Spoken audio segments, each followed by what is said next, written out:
बेटी को मायके में बराबर का हिस्सा। सोमवार का दिन था और सुबह के 10 बज रहे थे, लेकिन आज दोनों भाई दिनेश और नवीन छुट्टी पर थे।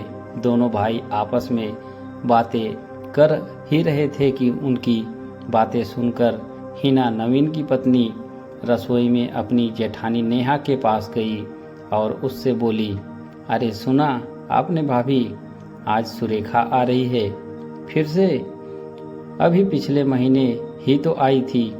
राम ही जाने, मैंने तो भैया को इनसे कहते सुना है कि सुरेखा आ रही है तो घर पर ही रहना, कोई जरूरी काम है उसे।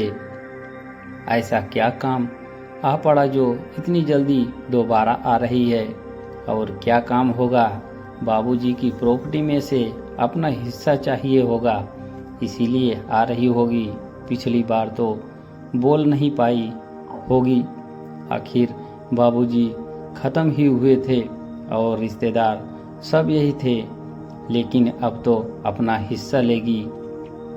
दोनों देवरानी जेठानी रसोई में खड़ी खड़ी पंचायत कर ही रही थी कि माँ रसोई में आ गई, जिन्हें देखकर दोनों चुप हो गई। कुछ चाहिए था माँ जी? हाँ, मुझे पानी की बोतल दे दो। माँ ने पानी की बोतल ली और अपने कमरे में चली गई। क्या लगता है भाभी, इन्हें पता होगा?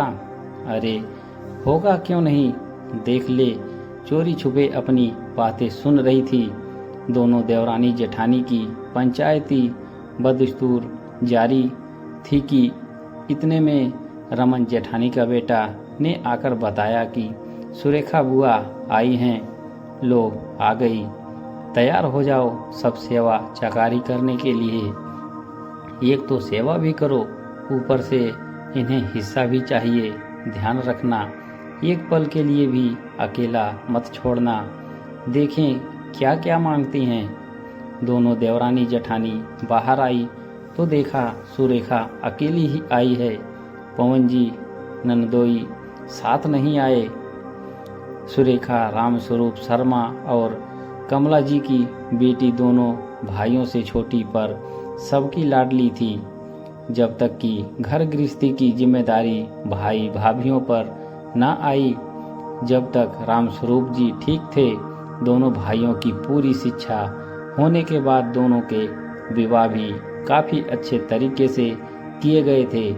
जब दोनों भाइयों की शादी हुई और घर में भाभियां आई, उस समय सुरेखा पढ़ ही रही थी। जब ग्रेजुएशन से पहले साल में थी, तब रामस्वरूप जी को लकवा मार गया था।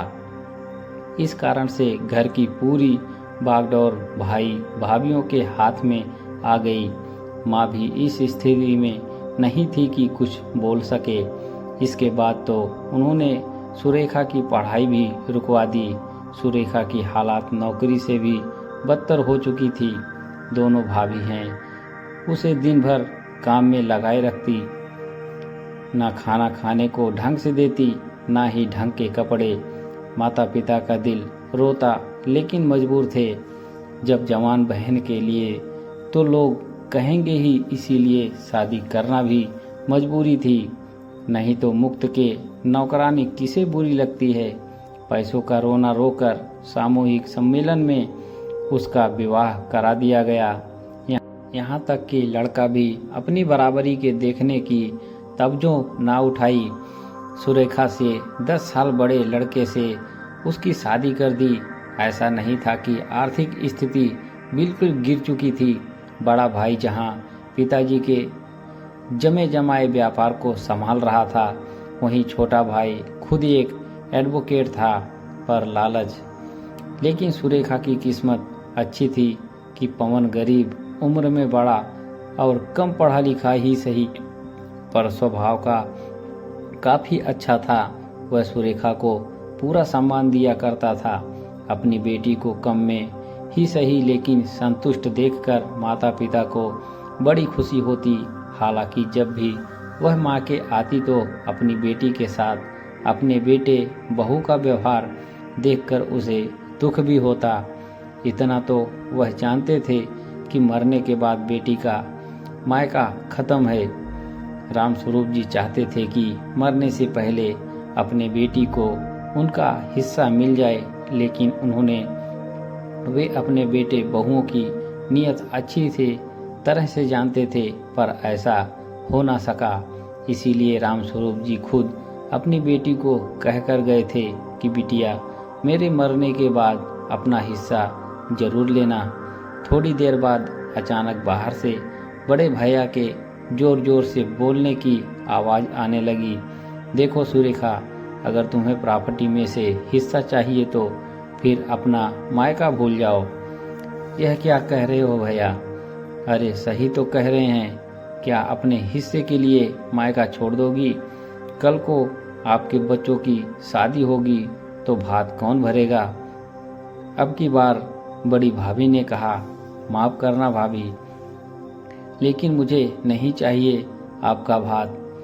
हे भगवान, देखो तो कितना लालच भरा है इसमें। प्रॉपर्टी के लिए अपने बड़े भाई भाभीओं के सामने हो गई।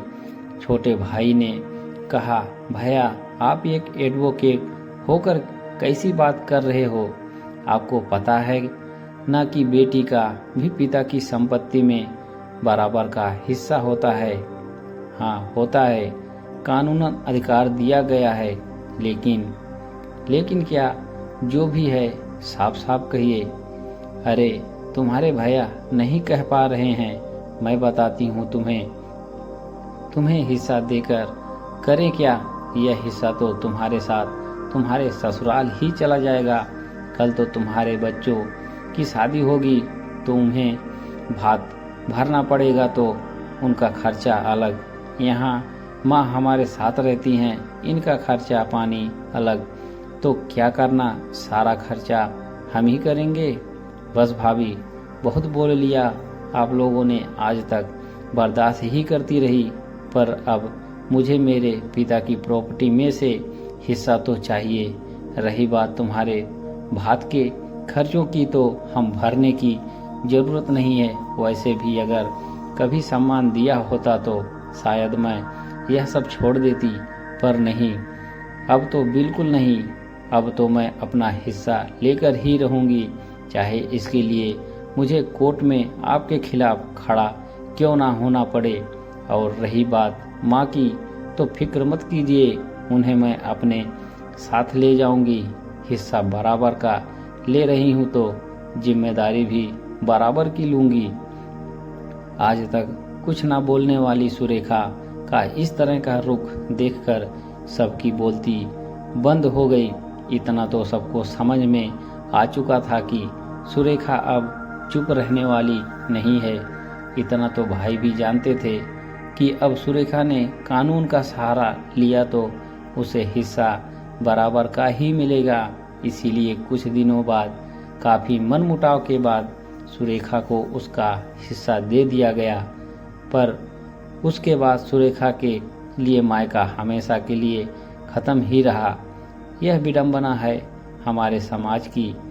कानून जहाँ बेटी को बराबर का अधिकार देता है, वहीं समाज में यदि कोई बेटी अपना बराबर का अधिकार मांग ले तो लोग उसे पचा नहीं पाते। वीडियो पसंद आया हो तो एक लाइक ज़रूर करें। हमारे चैनल पर बने रहने के लिए आप सभी का दिल से धन्यवाद।